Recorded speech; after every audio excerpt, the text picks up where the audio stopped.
Hello, ladies and gentlemen. Welcome to this morning's episode of Trending, brought to you in association with Iconic Coffee. Head over to shop.iconic.com and use the code TRENDING for 10% off the range. How are you, Jay? Very good, mate. How are you? Yeah, I'm all right. Thanks, mate. Yes, Tuesday. I'm still alive. What more do I want? That's a very low bar to set for happiness, isn't it, mate?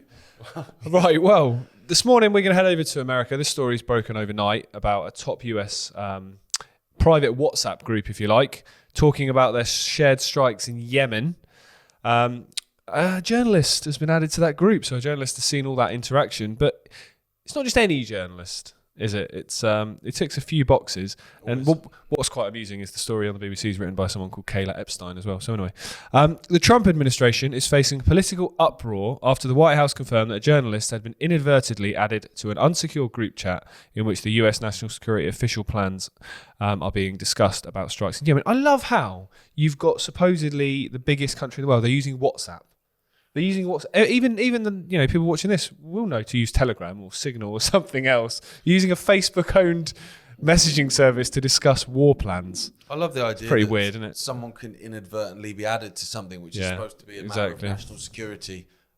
You don't accidentally add someone to a WhatsApp group. You have to actually do it. Yeah. No. Sleep well, everyone. Should feel safe. The Atlantic magazine's Jeffrey Goldberg is the name of the journalist, who is also a former IDF soldier. So again, it wasn't just any journalist. He's reported that he'd been added to a Signal messaging group, actually, so I don't know why it says WhatsApp, which apparently included Vice President J.D. Vance and Defense Secretary Pete Hegseth. He said he'd seen classified military plans for the US strikes on Houthi rebels, including weapons packages, targets, and timing 2 hours before the bombs struck. Well, there's questions surrounding this, one of which is why didn't this journalist blow the lid on this the second he was added to the group?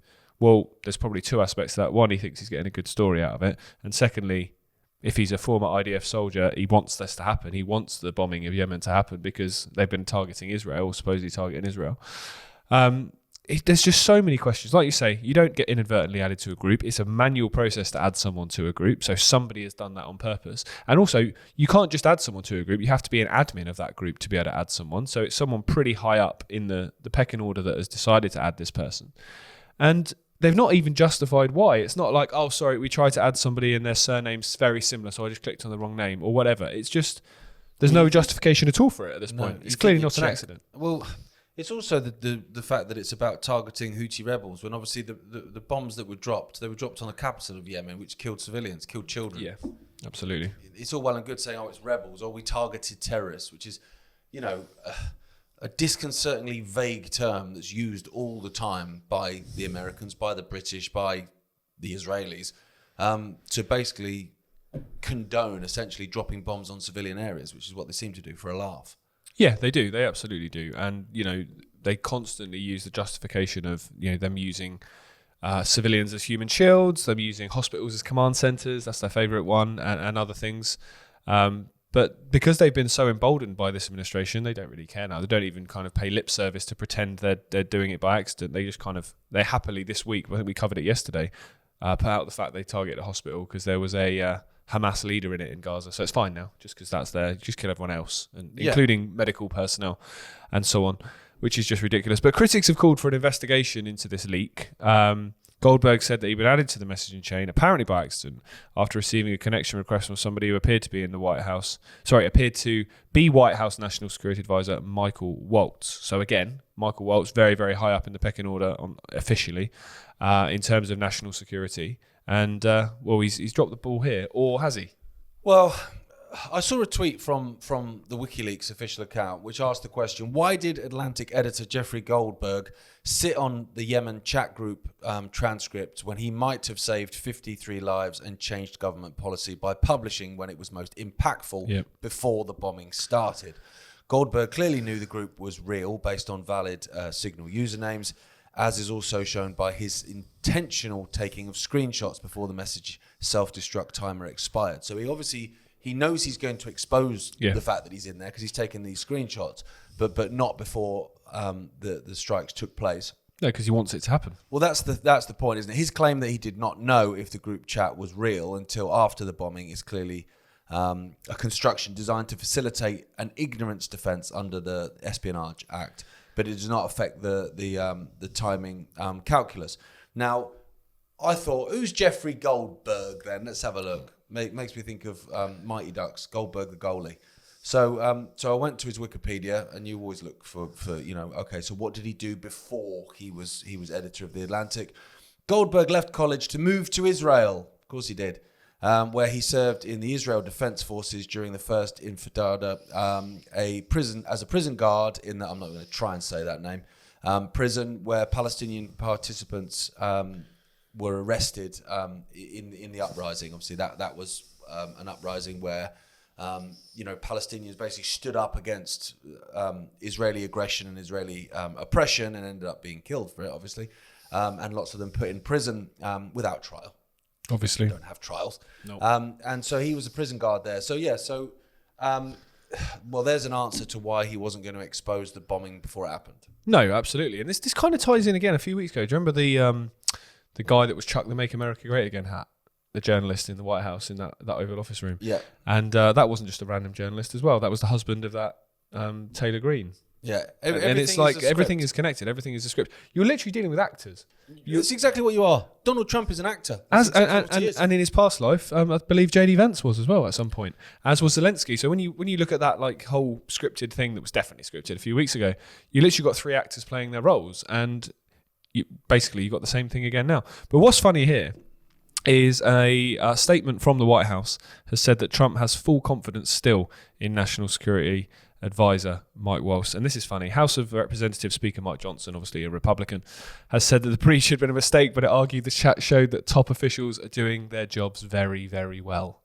So they're targeting and killing children. They're doing their jobs very well. Yeah, well, they kind of for the psychopaths they work for. They're doing a great job. They absolutely are, and that kind of shows that the people that are in charge are they really the people you want in charge? No. Let's move on. Talking about basically psychopaths being rewarded. Here's a perfect example of that. This side of the pond. Rewarded for failure, MPs in the UK to receive 2.8% pay rise as salaries soar to nearly 94 grand a year, just 1 year after they had a 5.5% pay rise. What are they getting pay rise for? Commons' salaries will rise by 2.8% over the next financial year, the Independent Parliamentary Standards Authority has confirmed. At present, MPs receive 91.5 grand of taxpayer cash every year, alongside expenses, which sometimes goes into hundreds of thousands each. Yeah. Can't possibly pay for anything themselves, which is set to rise to a little over 93,900, so 94 grand basically. Multiplied by 650, that amounts to more than 1.6 million pounds a year in pay rises, and it comes just 1 year after MPs were given a 5.5% salary bump. Now, so Labour's come in, they've lied their way in, as all politicians do. I'm not just bashing Labour for that, they're all liars. But they came in saying, we won't scrap the winter fuel payments for pensioners. Scrapped them. They said, we will cancel these crippling student debts. These debts that essentially get kids round the neck financially from a very young age. We're going to scrap that. Oh, no, we've nearly doubled it. Okay. We're not going to put up council tax. We're cutting public services. We are now about to announce basically the fact that we're going to go back into austerity again, despite the fact that when the Tories had us in austerity, Labour were harping on, chirping about it. Well, see, they've also used the terminology, didn't they? We're not going to raise taxes on working people, which they haven't raised income tax. They've raised employer national insurance because they've basically gone through a loophole to say we're not raising it on working people, but they are, because if a salary is costing an employer more, that pay rise an employee was going to get, they're not going to get that new position that an employer might want to fill, they all of a sudden can't afford to fill. So it's not like they've not raised taxes from 20%, let's say, to 25% on working people's salaries. They've done it to the employers, which in turn will hit the... So it's snake oil, basically. Well, that's what they are. And they've cut benefits for disabled people. This is the party of care, by the way. Yeah, of course it is. But also the thing is, like you said, they're not necessarily putting income tax up on individuals, but what they're doing is they're putting the company's national insurance bills up, so which means a company pays more. Business rates as well. But business rate, so therefore the margin of profit goes down for a company. So what does the company do? It puts the prices up. It puts the prices up, or doesn't hire, doesn't promote. So everything costs more. Yeah. So that, at the end of the day, okay, thank goodness my tax bill hasn't gone up, but everything's more expensive. So essentially, I'm still losing. Yeah, that's why yesterday when we mentioned 700 quid a year worse off people will be in terms of income, it'll be because of policies like that. Of course it will be. Your energy bills are going up, your food bills are going up. That's if we grow any food anymore, and it's not just covered in solar panels.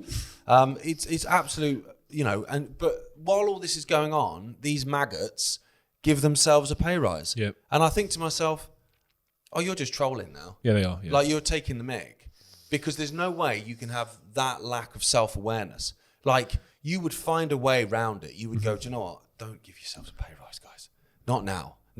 I tell you what, we'll find a way, even if we increase the expenses budget, or even if we do this. Yeah, they don't care. In the back door, don't give yourself a pay rise, mate, because that's going to be all over the headlines and everyone's going to be, but they don't care. And then I go, okay, tinfoil hat on. Is this just another way of destroying confidence in our elected officials, of creating even more apathy towards the political class, if that's possible? Because let's have it right, they're despised by pretty much everyone in this country. So that we will then go, do you know what? Sod it. Okay, we will accept that technocracy. We will accept having AI take positions within government, because it's going to save us a load of money on these scumbags. Mm-hmm. And suddenly they get this technocracy in through the back door because we allowed it, because the politicians that are elevated to positions of power are such freaking idiots and parasites that we're done with them. Yeah, 100%. Very much a possibility. Just for context, the average salary in the country is 37 grand. So they're bringing in best part of 3 times that, plus all of those expenses you mentioned, which, run into hundreds and hundreds of thousands, including second homes.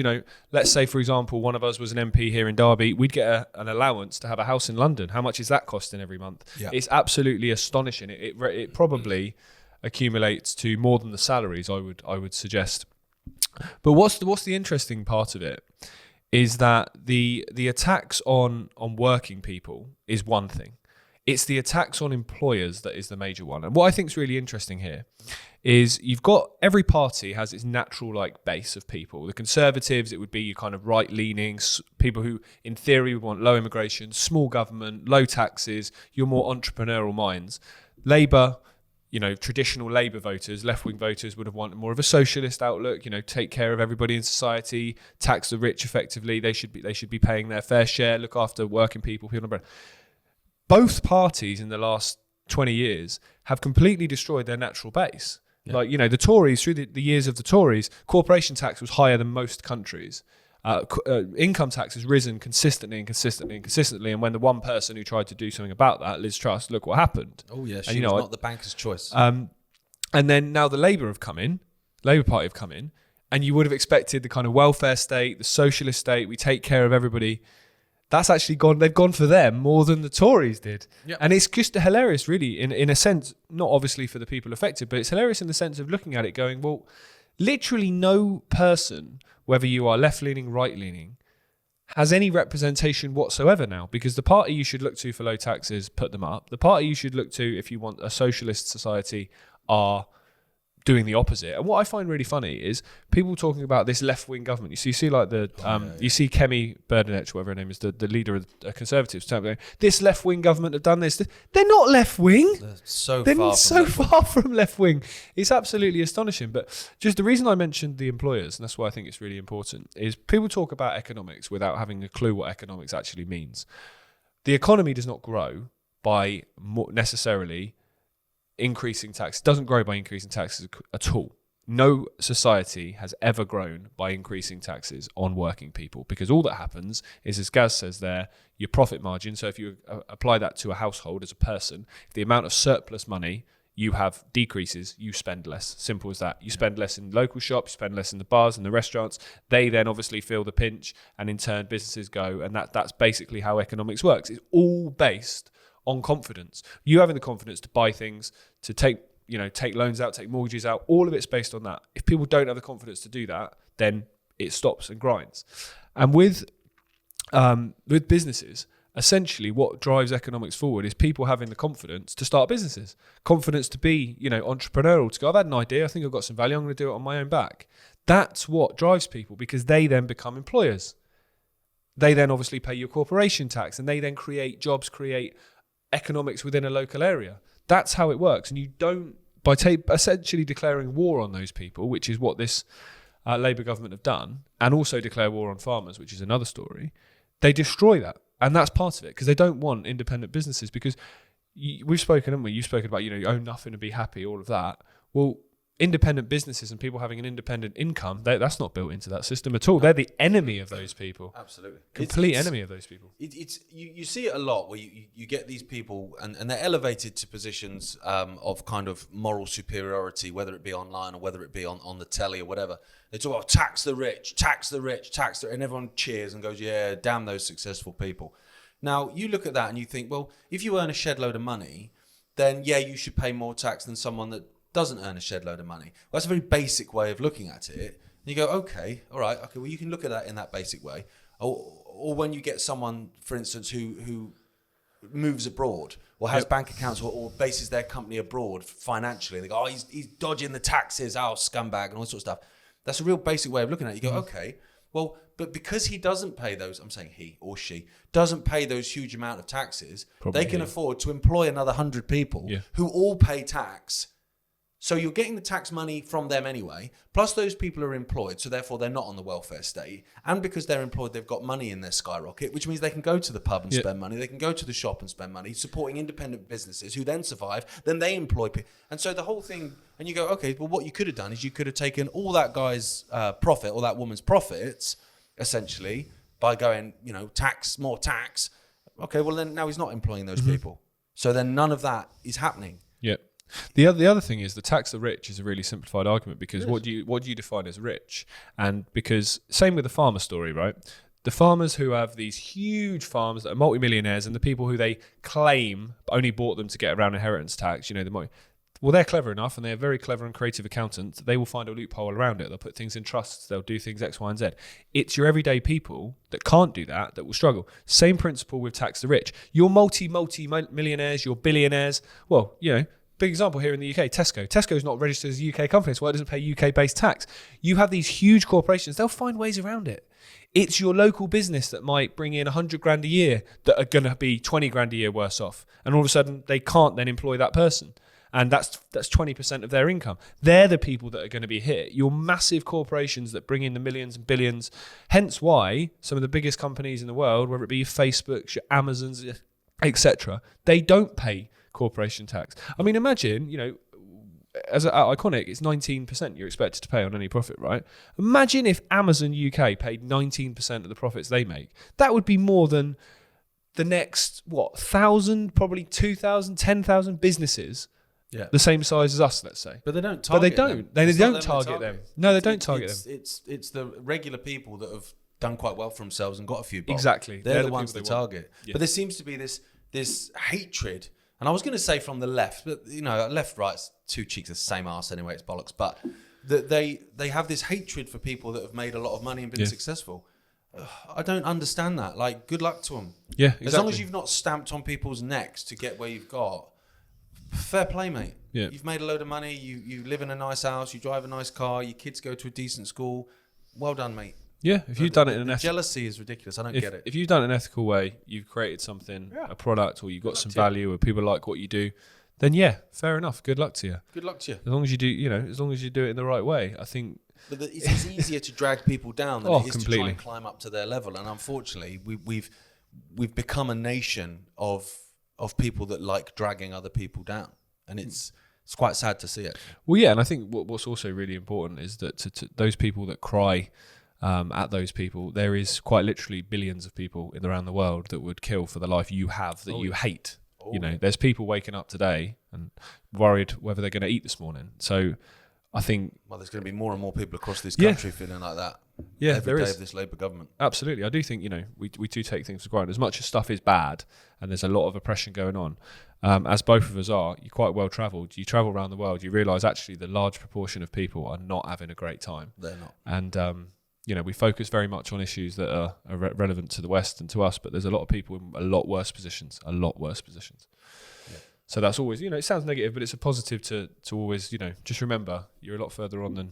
Do you think we're in a worse position than our great grandparents would have been, for example? Right now, no.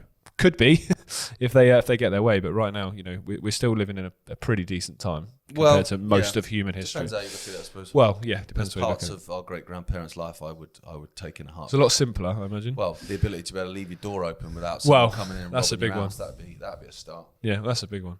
Right. This is a story which is broken overnight. Oscar-winning director of No Other Land is attacked by masked Israeli settlers and kidnapped. Like, many of you might remember a few weeks ago, a Palestinian filmmaker and a film about that whole story of the oppression of the Palestinian people in the Middle East somehow won an Oscar in God knows in how the US. Was allowed to happen. Yeah, it is very much it was a bit of a head scratcher as to how that happened. Anyway, basically the director has been attacked in the West Bank overnight by armed Israeli settlers. He's had his car smashed to pieces, his tyres slashed, he's had his house attacked.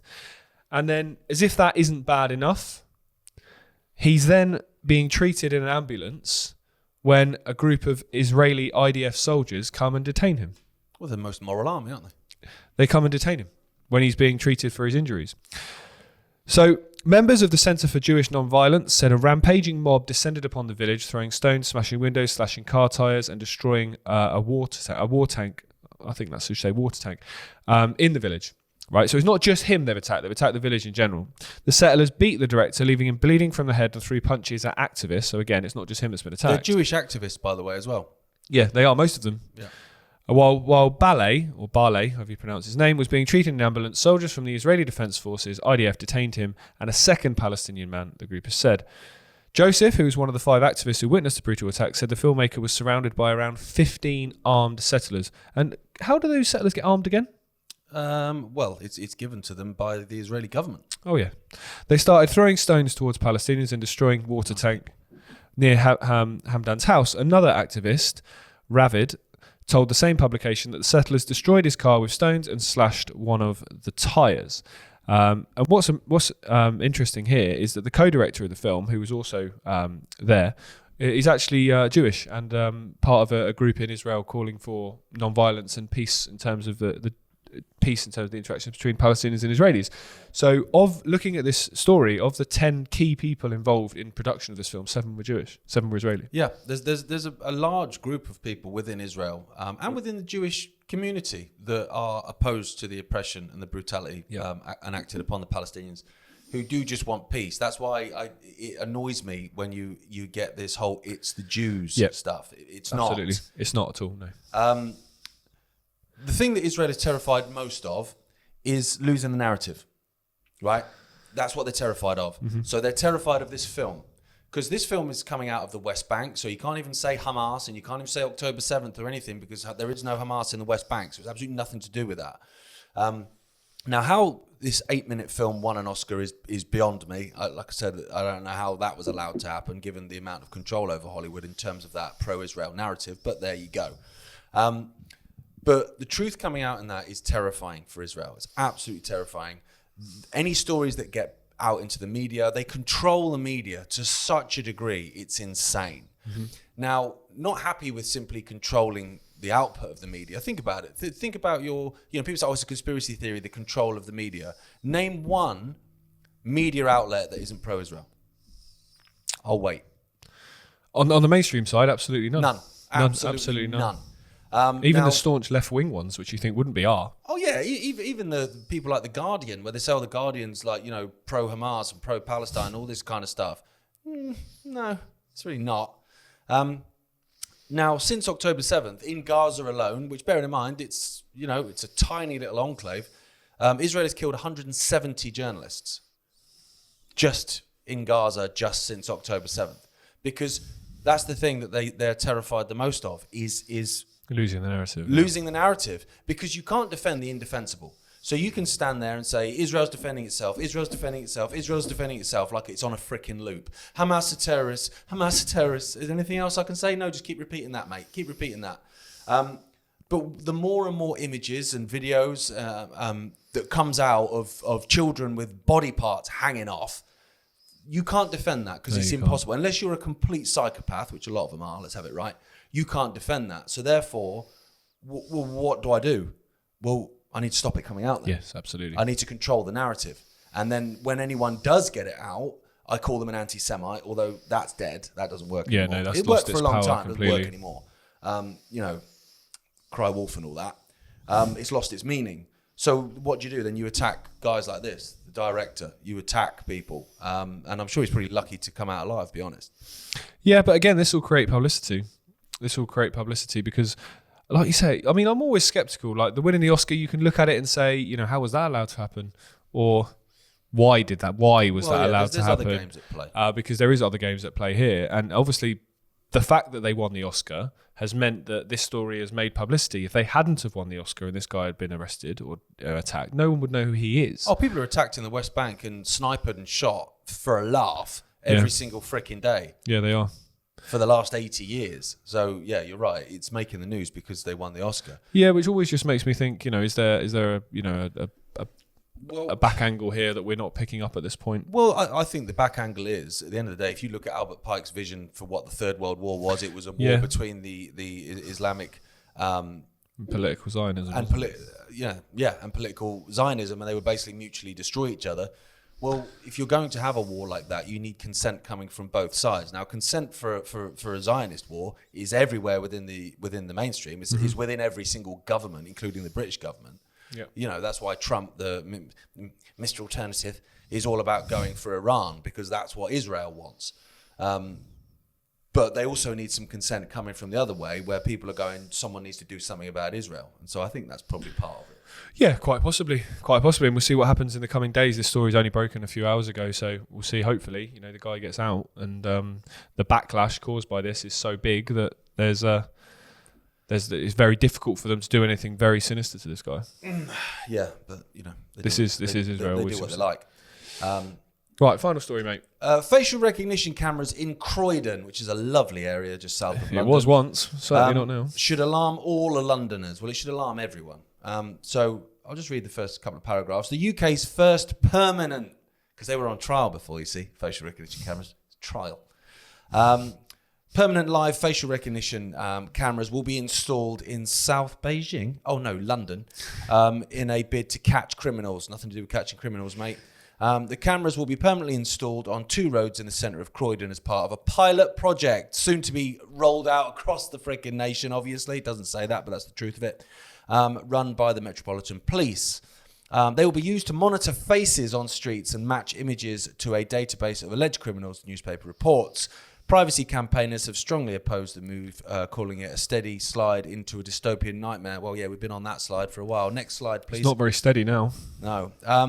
It was always coming, obviously. Now, what they do is they allow problems so you can offer solution. Obviously, that's Dad's absolute catchphrase, problem, reaction, solution. They've allowed the centre of cities and towns, and more villages, to be fair, within this once great nation to become hellholes. Where people don't go. You wouldn't dare to go there. You certainly wouldn't go there with your kids. You certainly wouldn't let your wife or your girlfriend or your mother or your sister go there on their own. No way. So then suddenly, they come in and go, well, we could always have like live facial recognition cameras so we can catch the criminals. That sounds like a great idea. Yep. I would have been opposed to that. I would have considered that some sort of, Big Brother thing, 3, 4, 5, 10 years ago. But now, yeah, that's the problem, reaction, solution, mate.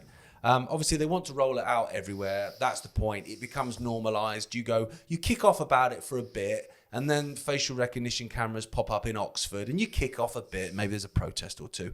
And then they pop up in Liverpool and Manchester and everywhere else. And then suddenly, they're everywhere. But what are you going to do about it? And so it just becomes normal. It's the apathy, because they need these cameras absolutely everywhere to have the social credit system that they want. Yeah. Without the cameras and the surveillance state, there's no way of policing a social credit system. There isn't. That's why in China, they are freaking everywhere. Yeah, and the 15-minute city concept as well. These cameras are obviously there to police that.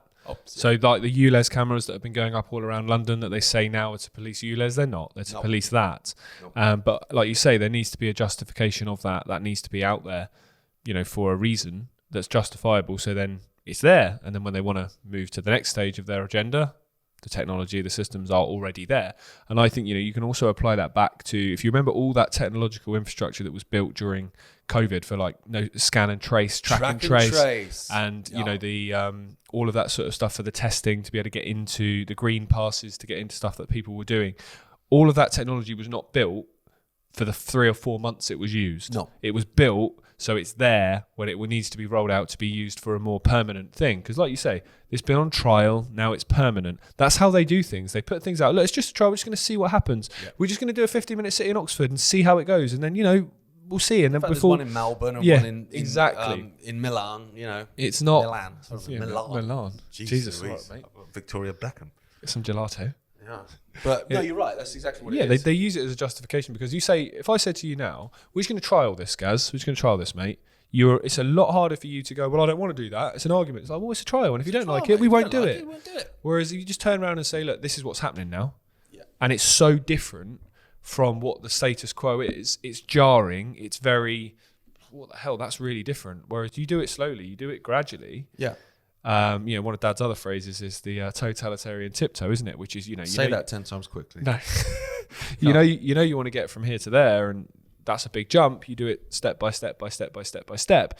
So if you just, to go back to a bigger conversation, you go back to like the mid 90s and look at the technology then with like, mobile phones. Was it Gordon Gekko with a big phone on the beach that was like, the size of the laptop, to what you have now, where you have literally tiny little pieces of nanotechnology that have more processing power than that in the space of 30, 40 years. It's absolutely astonishing. So if that jump had been in the space of 2 years, nobody would have coped with that. No. The fact that it was done gradually and then the next generation get used to it because they have it from birth and so on and so on and so on. You could apply that logic to this. Anyone growing up in Croydon now, well, best of luck. Best of luck. But that's there now. They know it. It's always been there. And you've got, the older people going, it wasn't always like this. It was, like you just said there, Croydon was a lovely area once. You got those people going, it wasn't always like this. There wasn't always cameras on the street. There wasn't always this happening there. Well, the younger people don't have any reference because it's what they've always known, and that's what they want. But it's also that justification that you need to do it. If the COVID nonsense didn't happen, and you suddenly got wind of the fact that the government was putting billions and billions of taxpayer money into a track and trace system, you'd go, why? You're doing, mate. But instead, everyone went, oh, yeah. If it means I can go to the bingo again, then it's worth it. And it's the same with this. If there's no mistake that these facial recognition cameras are going up in Croydon. Yeah, really rough area. What I mean? In a rough area of the UK. They're not going up outside Bewley in Hampshire. No. But they will be eventually, once they become normalised. Well, the Rothschilds have got a place there, haven't they? Of course they have.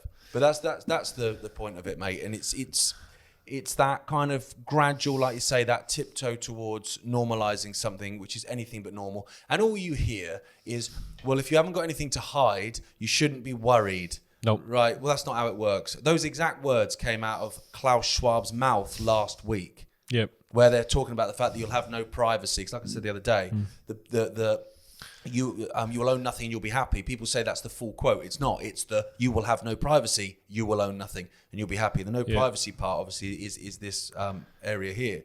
And Klaus Schwab was there at the World Economic Forum, as he is, unelected Bond villain, saying that essentially if you've got nothing to hide, then you shouldn't be worried. But from now on, we're going to have full transparency where basically everyone will know everything about you. I don't think we'll know everything about you though, Klaus, and the people that you knock around with, you gang of wrong-uns. No, and that's that argument of, if you've got nothing to hide, you won't be worried. It's like saying I've got nothing really worth nicking, so I'm just going to leave my front door unlocked. It's like, it just makes it's such a ridiculous argument that makes absolutely no sense. Yeah. It's about privacy is a personal human right. Exactly. It's just absolutely ridiculous. And obviously, like you say, you're not going to know everything you won't about know those about guys. Them. They'll have, trying to find out information about them. If you try and get any kind of disclosure out of government or of meetings but between, Larry Fink and Zippy Starmer, or Bill Gates and Zippy Starmer, you're a danger to national security. They won't let you have it. So there's your transparency. Yeah, absolutely. It's very much nonsense. One way. Just say it's only Tuesday, and the array of accents you've pulled off this week is spectacular. It's new me, innit? New month, new me. Right. That's it for this morning's episode. Thank you so much for joining us. You'll be back tomorrow morning with Rich. Yeah, and who knows what accent's coming out tomorrow. Norfolk one, maybe. Yeah. Thanks for joining us this morning, everybody. As always, the show's brought to you by the range of Iconic Coffee. Head over to You nearly said new then. I nearly did. Head over to shop.iconic.com and use the code TRENDING to get 10% off. And if you tried it, please leave a review. It'd be great to hear some feedback from you. Yeah, but only if it's good. Exactly. Definitely only if it's good. See you tomorrow morning. Have a great day, everybody.